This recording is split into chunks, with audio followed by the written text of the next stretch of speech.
لله نحمده ونستعينه ونستغفره ونعوذ بالله من شرور أنفسنا ومن سيئات أعمالنا من يهده الله فلا مضل له ومن يضلله فلا هادي له وأشهد أن لا إله إلا الله وحده لا شريك له وأشهد أن محمدا عبده ورسوله أما بعد قال الله تبارك وتعالى في موضع آخر وإذ قال إبراهيم رب اجعل هذا بلدا آمنا وارزق أهله من الثمرات من آمن منهم بالله واليوم الآخر حاضرین جمعہ، دینی بھائیوں اور دوستوں، نوجوان ساتھیوں، بزرگوں، بچوں، پردہ نشین خواتین حضرات، ملت کی ماں اور بہنوں، اسلام کی مقدس شہزادیوں، تمام قسم کی تعریفات اس اللہ کے لیے ہے جو ہمارا خالق ہے، مالک ہے، رازق ہے، جس نے ہماری رشد و ہدایت کے لیے قرآن جیسی مقدس اور پاکیزہ کتاب نازل کیا، پھر اس کتاب کے ذریعے سے ہماری رہنمائی کے لیے اس ہستی کو مبعوث کیا جو ہستی کائنات کی سب سے اعلیٰ، سب سے عرفہ ہستی جناب محمد الرسول اللہ صلی اللہ علیہ وسلم کی ہستی ہے۔ درود و سلام نازل ہوں تمام رسولوں پر، خصوصاً پیارے نبی جناب محمد الرسول اللہ صلی اللہ علیہ وسلم پر۔ محترم سامعین، دینی بھائیوں اور دوستوں، آج کے خطبہ جمعہ میں میرا موضوع ہے امن و امان کی اہمیت اور اس کے اسباب۔ اللہ تبارک و تعالیٰ سے دعا ہے ہمیں قرآن اور حدیث کی روشنی میں اپنی بات کو کہنے کی توفیق عطا فرمائے اور ہم سب کو اس پر عمل کرنے کی توفیق عطا فرمائے، آمین۔ سامعین کرام، امن جو ہے یہ اللہ رب العالمین کی جانب سے بہت بڑی نعمت ہے۔ اگر معاشرہ امن و امان والا ہو تو اس میں رہنے والے لوگ، بسنے والے لوگ، تمام کے تمام لوگ جو ہے پرسکون زندگی بسر کرتے ہیں۔ چھوٹے بڑے، مالدار، فقیر، سارے کے سارے لوگ اطمینان بخش زندگی بسر کرتے ہیں۔ کسی کو کوئی خوف و ہراس نہیں ہوتا ہے، سب اپنے مال اور اپنے جان، اپنے اہل و عیال، تمام چیزوں کو لے کر کے بے فکر ہو جاتے ہیں۔ اس کے برعکس اگر معاشرے میں امن و امان نہ ہو،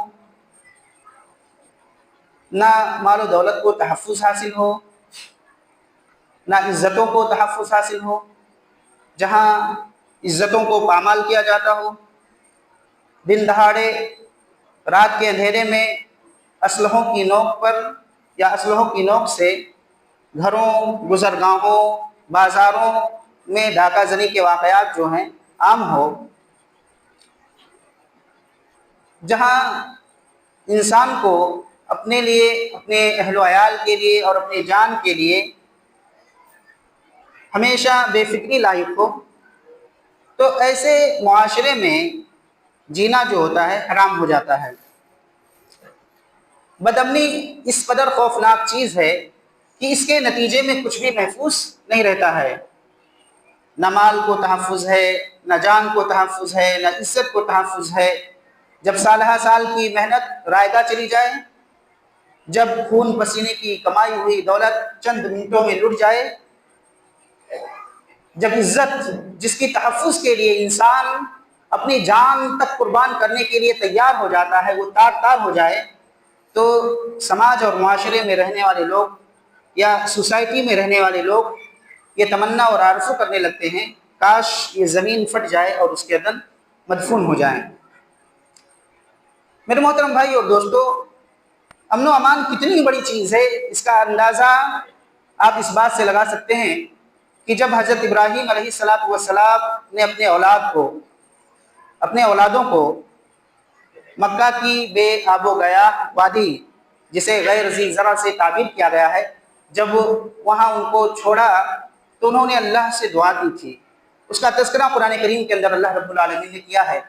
اللہ تبارک و تعالیٰ نے فرمایا وَإِذْ قَالَ إِبْرَاهِيمُ رَبِّ اجْعَلْ هَٰذَا بَلَدًا آمِنًا وَارْزُقْ أَهْلَهُ مِنَ الثَّمَرَاتِ مَنْ آمَنَ مِنْهُمْ بِاللَّهِ وَالْيَوْمِ الْآخِرِ۔ یاد کرو اس وقت کو جب حضرت ابراہیم علیہ السلام اپنے رب سے دعا کر رہے تھے، کہہ رہے تھے اے اللہ تبارک و تعالیٰ تو اس شہر کو امن والا شہر بنا دے، اور یہاں کے باسیوں کو، یہاں کے باشندوں کو، جو یہاں رہنے والے لوگ ہیں، ان کو پھلوں کی روزی عطا فرما جو اللہ اور یوم آخرت پر ایمان رکھتے ہیں۔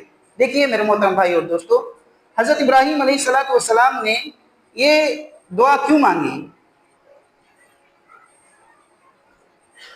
مانگنے کی وجہ کیا تھی؟ صرف دو چیزوں کی دعا، اور بہت ساری چیزوں کی دعا مانگ سکتے تھے، لیکن چونکہ غذائی اشیاء کی فراوانی اور امن و امان، یہ دونوں چیزیں کسی بھی معاشرے کی کامیابی کے لیے ضروری عناصر سمجھے جاتے ہیں۔ اگر معاشرے میں امن و امان نہ ہو اور کھانے پینے کی چیزیں نہ ہوں، معاشرہ بدامنی کا شکار ہو جاتا ہے۔ اسی لیے حضرت ابراہیم علیہ السلام نے اللہ تبارک و تعالیٰ سے یہ دونوں دعائیں مانگی تھی، اور حضرت ابراہیم علیہ السلام کے دعا کا نتیجہ یہ ہوا کہ اللہ تبارک و تعالیٰ نے مکہ مکرمہ کو اس قدر امن والا شہر بنا دیا، اس قدر امن والا شہر بنا دیا کہ وہاں شکار کرنا حرام ہو گیا۔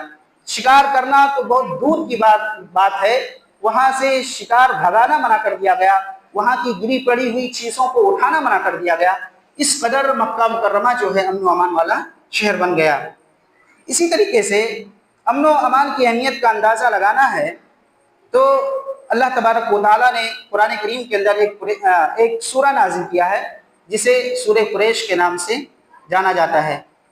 اس سورہ کے اندر اللہ تبارک و تعالیٰ نے تمام انسانیت کو، دنیا کے اندر جو بھی لوگ یا جو بھی مذاہب سے، جس بھی مذاہب سے تعلق رکھنے والے لوگ ہیں، چاہے وہ ہندو دھرم سے ہوں، عیسائی دھرم سے ہو، بدھسٹ دھرم سے ہو، کسی بھی دھرم سے جو تعلق رکھنے والے لوگ ہیں، تمام لوگوں کو اللہ تبارک و تعالیٰ نے مخاطب کر کے کہا فَلْيَعْبُدُوا رَبَّ هَٰذَا الْبَيْتِ۔ چاہیے کہ تمام کے تمام لوگ،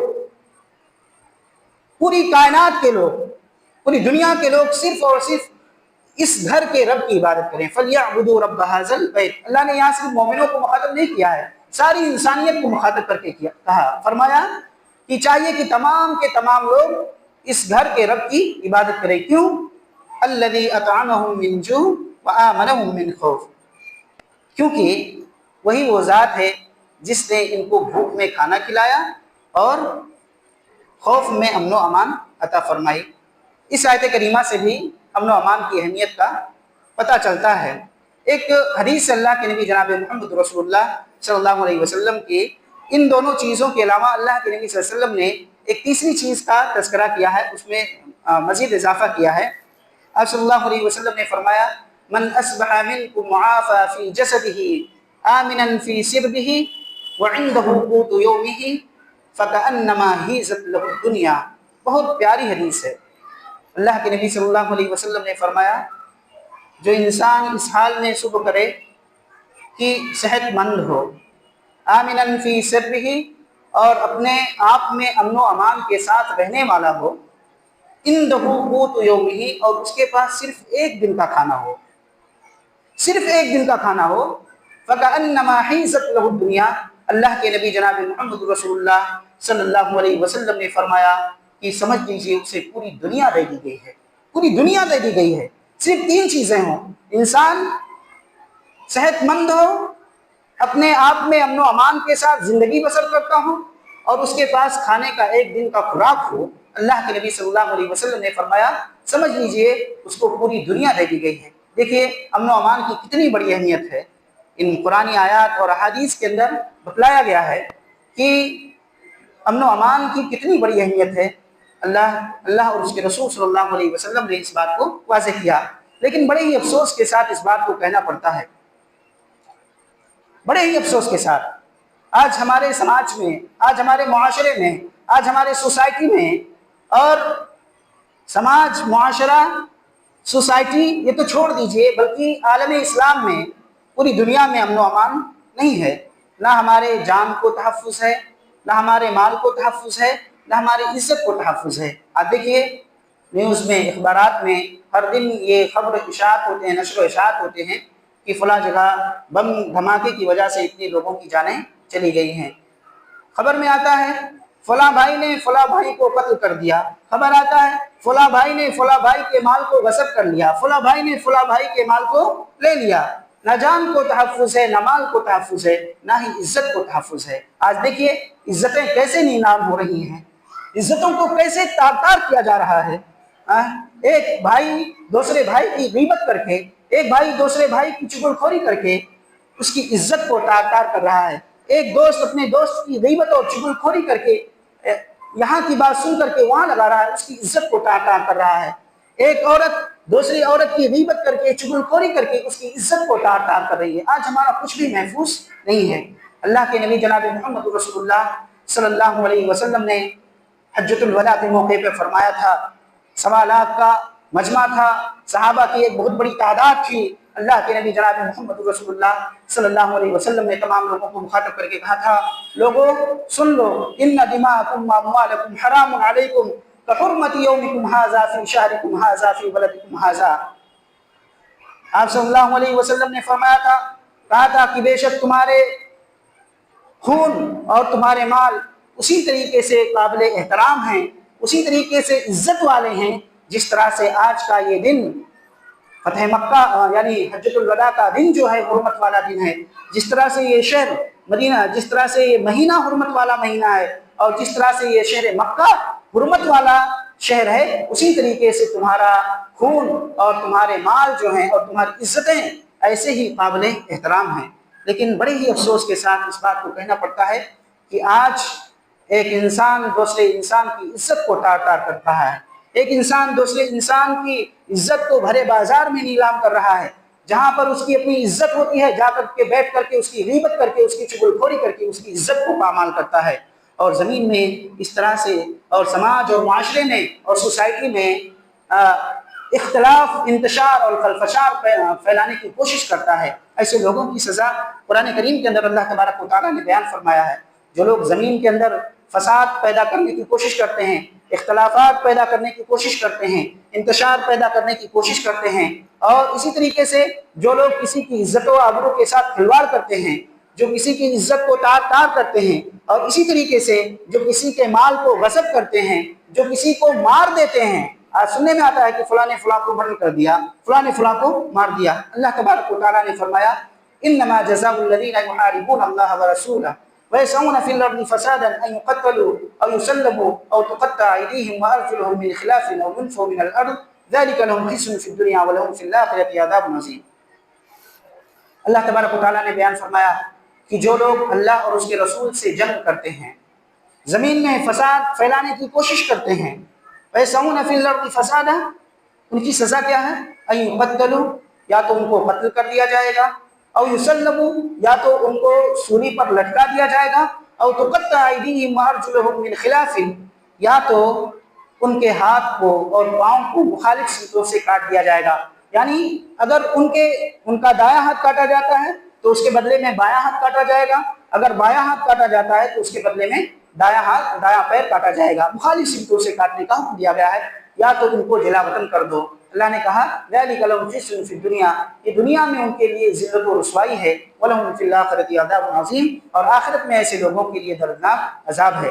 میرے محترم بھائی اور دوستو، اس سے پتہ چلا کہ جو لوگ غیبت کر کے، چغلخوری کر کے لوگوں کی عزت کو تار تار کرتے ہیں، جو لوگ کسی کا زمین غصب کر کے اس کے مال کو حق لیتے ہیں، جو لوگ کسی کو مار دیتے ہیں، ایسے لوگوں کی سزا شریعت نے یہ متعین کی ہے کہ ایسے لوگوں کو قتل کر دیا جائے، یا تو سولی پر لٹکا دیا جائے، یا تو ان کے ہاتھ اور پاؤں جو ہیں مخالف سمتوں سے کاٹ دیا جائے، یا تو ان کو جلا وطن کر دیا جائے۔ میرے محترم بھائی اور دوستو، ان تمام پرانی آیات اور احادیث سے پتہ چلتا ہے کہ امن و امان کی کتنی بڑی اہمیت ہے۔ اگر معاشرے میں امن و امان نہ ہو، پورا معاشرہ جو ہے بدامنی کا شکار ہو جاتا ہے، معاشرے کے لوگ پریشان ہو جاتے ہیں۔ صحیح سے آپ دیکھیے، کچھ دنوں پہلے کی بات ہے، تقریباً آج سے 10-15 دن پہلے کی بات ہے، یو پی کی حالت کیسے تھی؟ ڈاکہ زنی کے واقعات جو تھے، چوری کے واقعات جو تھے، عام تھے، رونما تھے۔ پوری رات سب لوگ سوتے نہیں تھے، بدامنی پھیل گیا تھا۔ کیوں؟ کیونکہ چوری کے واقعات رونما ہو گئے تھے۔ تو اللہ تبارک و تعالیٰ نے قرآن کریم کے اندر اور پیارے نبی جناب محمد رسول اللہ صلی اللہ علیہ وسلم نے حدیث کے اندر امن و امان کی بہت بڑی اہمیت بتلائی ہے کہ اگر معاشرے میں امن ہے، امن و امان ہے، تو معاشرے کے لوگ اطمینان بخش زندگی بسر کر سکتے ہیں، اچھے سکون کے ساتھ زندگی گزار سکتے ہیں۔ لیکن اگر معاشرہ جو ہے بد امنی کا شکار ہو جائے تو معاشرے میں جینا سمجھ لیجیے محال ہو جاتا ہے۔ دیکھیے، ان تمام آیاتوں میں امن و امان کی اہمیت بتلائی گئی ہے اور ساتھ ہی ساتھ بد امنی کی تردید کی گئی ہے کہ اگر کوئی شخص بد امنی کرتا ہے یا فساد پھیلانے کی کوشش کرتا ہے تو ایسے انسان کو یہ سزا دینی چاہیے، اور ساتھ ہی ساتھ شریعت نے اس کی تردید کی ہے، امن و امان کو قائم کرنے کا حکم دیا ہے۔ لیکن امن و امان کس طرح سے قائم ہوگا؟ کون سے اسباب ہیں جن کو ہم انجام دیں گے تو امن و امان قائم ہو جائے گا؟ سب سے پہلا سبب جو ہے ایمان۔ امن جو ہے ایمان کے بغیر ناممکن ہے۔ امن کے لیے ایمان کا ہونا بہت زیادہ ضروری ہے۔ اگر کوئی شخص یہ چاہتا ہے کہ ہم امن و امان کے ساتھ اپنی زندگی بسر کریں اور ہمیں کوئی خوف و ہراس نہ ہو، کوئی پریشانی نہ ہو، کوئی تکلیف نہ ہو، تو ایمان کا ہونا بہت ضروری ہے۔ اللہ تبارک و تعالیٰ نے قرآن کریم کے اندر فرمایا فَمَنْ آمَنَ وَأَصْلَحَ فَلَا خَوْفٌ عَلَيْهِمْ وَلَا هُمْ يَحْزَنُونَ، کہ جو ایمان لے آئے اور اپنی اصلاح کر لیے، ایسے لوگوں پر کوئی خوف نہیں ہے اور نہ ہی ایسے لوگوں کو غمگین ہونے کی ضرورت ہے۔ اصلاح کا مطلب کیا ہے؟ ہمارے سماج اور معاشرے کے اندر جو برائیاں پائی جاتی ہیں ہم ان کو درست کر لیں۔ اگر وہ برائیاں جو ہیں درست ہو جائیں گی، برائیوں کا اصلاح ہو جائے گا اور ہم ایمان والے ہو جائیں گے، ہمارا سماج جو ہے، ہمارا معاشرہ جو ہے یا ہمارا ملک جو ہے امن و امان کا گہوارہ بن جائے گا۔ دوسری جگہ اللہ تبارک و تعالیٰ نے فرمایا الذین آمنوا وعملوا الصالحات طوبی لهم وحسن مآب، کہ جو لوگ ایمان لائے اور صالح عمل کیے ان کے لیے بشارت ہے، خوشخبری ہے اور بہترین ٹھکانہ ہے۔ چاہے وہ دنیا کے اندر رہیں گے، امن و امان کے ساتھ رہیں گے، یا آخرت میں جائیں گے تو ان کے لیے بہترین ٹھکانہ ہے۔ تو سب سے پہلا سبب جو ہے ایمان ہے۔ اگر ایمان ہے تو ہم امن و امان کے ساتھ زندگی بسر کر سکتے ہیں۔ اگر امن و امان نہیں ہے تو اگر ایمان نہیں ہے تو ہم امن و امان کے ساتھ زندگی بسر نہیں کر سکتے ہیں۔ میرے محترم بھائی اور دوستو، اس لیے ہمارا ایمان بہت مضبوط ہونا چاہیے، ہمارا ایمان جو ہے بہت پختہ ہونا چاہیے۔ ایمان کے جو ارکان بتلائے ہیں، اللہ پر ایمان لانا، رسولوں پر ایمان لانا، اس کے فرشتوں پر ایمان لانا، اس کی کتابوں پر ایمان لانا، قیامت کے دن پر ایمان لانا، تقدیر پر ایمان لانا، اس پر ہمارا ایمان جو ہے بہت پختہ اور بہت مضبوط ہونا چاہیے۔ اسی طریقے سے شریعت نے یہ بات بتلائی ہے کہ ایمان کے ساتھ ساتھ ایک اللہ کی عبادت کرنا، یہ دوسرا سبب ہے۔ ایمان کے ساتھ ساتھ ایک اللہ کی عبادت کرنا اور شرک کی غلاظت اور گندگی سے دور رہنا۔ جب تک سماج کے لوگ، معاشرے کے لوگ اور اسی طریقے سے سوسائٹی کے لوگ اور اسی طریقے سے ملک کے لوگ شرک کی غلاظتوں میں، شرک کی گندگیوں میں پڑے رہیں گے، امن و امان کے ساتھ ان کی زندگی بسر نہیں ہو سکتی ہے۔ اللہ تبارک و تعالیٰ نے قرآن کریم کے اندر فرمایا وعد اللہ الذین آمنوا منکم وعملوا الصالحات لیستخلفنہم فی الارض کما استخلف الذین من قبلہم وَلَيُمَكِّنَنَّ لَهُمْ دِينَهُمُ الَّذِي ارْتَضَىٰ لَهُمْ وَلَيُبَدِّلَنَّهُم مِّن بَعْدِ خَوْفِهِمْ أَمْنًا يَعْبُدُونَنِي لَا يُشْرِكُونَ بِي شَيْئًا وَمَن كَفَرَ بَعْدَ ذَلِكَ فَأُولَٰئِكَ هُمُ الْفَاسِقُونَ۔ اللہ تبارک و تعالیٰ نے فرمایا، کہا کہ اللہ نے تم میں سے جو لوگ ایمان لے کر کے آئے ہیں اور صالح عمل کیے ہیں، اللہ نے ان سے وعدہ کیا ہے وعد اللہ الذین آمنوا منکم وعملوا الصالحات لَيَسْتَخْلِفَنَّهُمْ فِي الْأَرْضِ كَمَا اسْتَخْلَفَ الَّذِينَ مِن قَبْلِهِمْ، کہ اللہ ان کو زمین میں ضرور خلیفہ بنائے گا جس طرح سے اللہ نے پہلے لوگوں کو خلیفہ بنایا تھا۔ لَيَسْتَخْلِفَنَّهُمْ فِي الْأَرْضِ كَمَا اسْتَخْلَفَ الَّذِينَ مِن قَبْلِهِمْ وَلَيُمَكِّنَنَّهُمْ، اور اللہ ان کو مضبوط کر دے گا، ان کو جمع دے گا دین، اور ان کے دین کو اللہ تبارک و تعالیٰ ان کے لیے غالب کر دے گا۔ یہ اللہ کا وعدہ ہے۔ بس شرط کیا ہے؟ اللہ تبارک و تعالیٰ نے فرمایا یعبدوننی لا یشرکون بی شیئا، کہ تمام کے تمام لوگ، پوری دنیا کے لوگ صرف اور صرف میری عبادت کریں اور میرے ساتھ کسی کو شریک نہ ٹھہرائیں۔ پتہ چلا کہ جب تک سماج کے لوگ اور معاشرے کے لوگ شرک کی دلدل میں پھنسے رہیں گے، شرک کی پراگندگیوں میں رہیں گے، شرک کی غلاظتوں میں ڈوبے رہیں گے، اور امن و امان ان کو نہیں مل سکتا۔ یہ جملہ جو ہے یعبدوننی لا یشرکون بی شیئا بہت ہی قابل غور ہے، اس پر غور کرنے کی ضرورت ہے۔ اگر انسان یہ چاہتا ہے کہ ہم امن و امان کے ساتھ زندگی بسر کریں، اچھے طریقے سے رہیں، تو اس کے لیے ضروری ہے کہ وہ شرک کی غلاظت سے، شرک کی گندگی سے اپنے آپ کو پاک صاف کر دے۔ اگر اپنے آپ کو وہ شرک کی غلاظت سے پاک صاف کر دے گا، شرک کی گندگی سے پاک صاف کر دے گا، امن و امان اس کو مل جائے گا۔ یہ اللہ کا وعدہ ہے۔ اللہ نے یہ تمام لوگوں سے جو ایمان والے ہیں اور جو صالح عمل کرنے والے ہیں، ایسے لوگوں سے اللہ نے وہ وعدہ کیا ہے۔ ایک تیسری چیز یا تیسرا سبب جو ہے وہ یہ ہے کہ اخوت و بھائی چارگی کو فروغ دینا۔ معاشرے میں امن و امان کے لیے ایک تیسری اور سب سے اہم چیز جو ہے وہ یہ ہے کہ اخوت و بھائی چارگی کو فروغ دیں۔ ایک بھائی دوسرے بھائی کا ہمدرد بنے، ایک بھائی دوسرے بھائی کا خیر خواہ بنے۔ آج تو سماج اور معاشرے کی حالت وہ ہو گئی ہے کہ خیر خواہی کا تو جذبہ ہی نہیں رہا، اور اگر کوئی انسان کسی سے خیر خواہی کا متلاشی بھی ہو جاتا ہے کہ میں اس کے پاس جا کر کے خیر خواہی کا کچھ مشورہ لے لوں، تو وہ انسان جو ہے اس کو خیر خواہی کی باتیں نہیں بتلاتا ہے، بلکہ اس کو اور پھنسانے کی باتیں بتلا دیتا ہے۔ یہ سماج اور معاشرے کے اندر یہ برائی جو ہے بہت تیزی سے عام ہوتی جا رہی ہے۔ تو اخوت و بھائی چارگی کو فروغ دینا بہت ہی ضروری ہے۔ ایک مسلمان دوسرے مسلمان کا ہمدرد بنے، ایک مسلمان دوسرے مسلمان کا خیر خواہ بنے، ایک مسلمان دوسرے مسلمان کا غم گسار بنے، اس کا خیر خواہ بنے۔ اللہ کے نبی جناب محمد رسول اللہ صلی اللہ علیہ وسلم نے حدیث کے اندر فرمایا، المسلم اخو المسلم لا یظلمہ ولا یخذلہ ولا یحقرہ۔ آپ صلی اللہ علیہ وسلم نے فرمایا کہ ایک مسلمان دوسرے مسلمان کا بھائی ہے، تو ایک مسلمان دوسرے مسلمان پر ظلم نہ کرے، ایک مسلمان دوسرے مسلمان کو رسوا نہ کرے، ایک مسلمان دوسرے مسلمان کو حقارت کی نگاہ سے نہ دیکھے۔ آج تو ایسا دیکھا جاتا ہے جو مالدار لوگ رہتے ہیں ان کو سب سلوک کرتے ہیں، جو بیچارے تھوڑا مڈل کلاس کے لوگ رہتے ہیں ان کو کوئی پوچھتا بھی نہیں ہے۔ اللہ کے نبی جناب محمد رسول اللہ صلی اللہ علیہ وسلم کا فرمان کیا ہے؟ ایک مسلمان دوسرے مسلمان کا بھائی ہے، اس پر ظلم نہ کیا جائے۔ آج غیبت اور چغل خوری کر کے اس پر ظلم کیا جاتا ہے، آج غیبت اور چغل خوری کر کے اس کو رسوا کیا جاتا ہے، سماج اور معاشرے میں اس کو رسوا کیا جاتا ہے، وہ بیچارہ کسی کے سامنے کھڑے ہونے کے لائق نہیں رہ جاتا ہے۔ آج اس کو یعنی حقارت کی نگاہ سے ایسے انسان کو دیکھا جاتا ہے۔ آپ صلی اللہ علیہ وسلم نے فرمایا، کہا کہ ایک مسلمان دوسرے مسلمان کا بھائی ہے، اس کو اس طرح سے نہیں کرنا چاہیے۔ پھر آپ صلی اللہ علیہ وسلم نے اپنے سینے کی طرف اشارہ کر کے فرمایا، التقوی ها هنا ويشير الى صدره 3 مرات۔ آپ صلی اللہ علیہ وسلم نے فرمایا کہ تقوی یہاں ہے، تقوی یہاں ہے۔ 3 مرتبہ اللہ کے نبی صلی اللہ علیہ وسلم نے اشارہ کر کے فرمایا، پھر کہا کل المسلم علی المسلم حرام دمہ وعرضہ ومالہ۔